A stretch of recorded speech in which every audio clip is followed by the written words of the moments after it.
Retrouvez les meilleures offres de fin d'année sur dafimoto.com.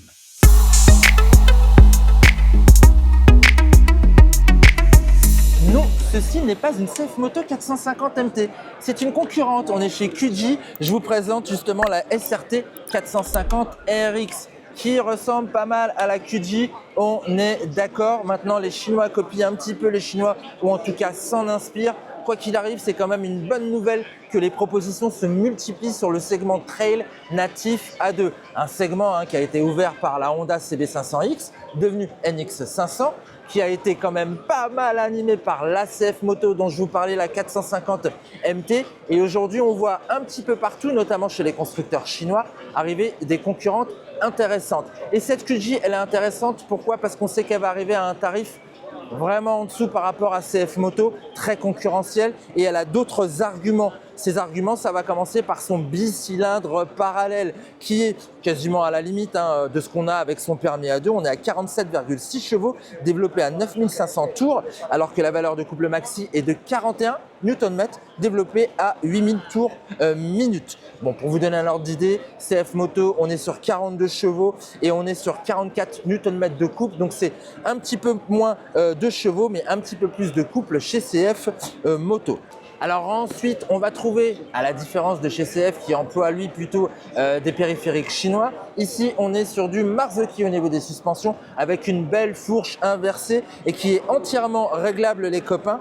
À ce niveau de gamme, je trouve ça quand même assez pertinent, ça va être pas mal. On a des jantes à rayon de 21 pouces à l'avant et de 18 pouces à l'arrière. Donc là, on est vraiment sur quelque chose qui va dans la pampa. C'est fait pour. Comme je le dis souvent, c'est finalement toutes ces petites bécanes des Mini Ténéré que Yamaha n'a pas fait. Bon, au niveau du freinage, bon, on a un seul disque, ça va sur cette catégorie-là, d'autant plus qu'il est quand même mordu par un bel étrier Brembo 4 pistons. Regarde Hugo, je te tourne la direction, viens voir, regarde.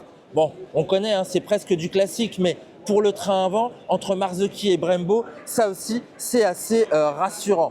Bon, vous voyez marqué un 500 sur les autocollants, parce qu'on est dans une démarche où ici, sur le salon de Milan, on vend un petit peu à tous les marchés. Par contre, chez nous, elle s'appellera bien SRT 450 RX. Bon, 18 litres dans le réservoir pour un poids de 175 kg à sec. Donc avec tout le carburant et l'huile, on dépassera ou on se rapprochera des 200 kg en ordre de marche. Ça reste encore une bécane à taille humaine et ça, on apprécie.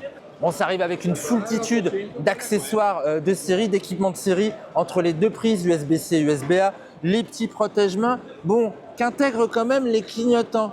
Dans la Pampa, ça va pas le faire ça, monsieur QG. On va vite revenir en concession pour changer un petit peu tout ça. Bon bref, sinon il y a quand même un anti-patinage. Ça c'est une bonne chose. C'est quand même bien équipé, comme la grande sœur. Et ouais, parce qu'il y a une grande sœur qui va également arriver dans la gamme QG en France en 2026. Je vous avais dit 450 RX, on va aller voir la 800 RX.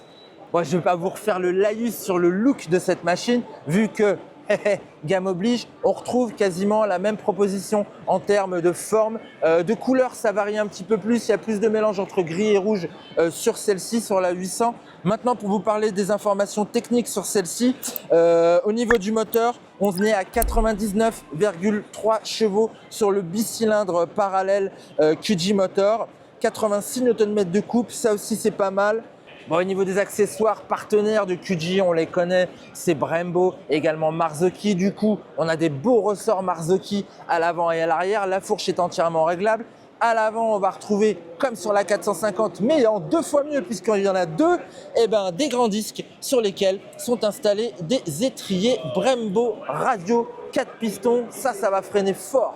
Bonne chose pour ceux qui aimeront voyager loin, le réservoir de 21 litres. Et autre bonne chose pour ceux qui aiment évoluer sur toutes les surfaces, vu que ce trail reprend un petit peu l'esprit de la Ténéré, reprend l'esprit de la Vosges 800X Rally et même de la 800 MT MTX chez CF Moto, ça va être la garde au sol. Il y a de la marge avant de taper des pierres.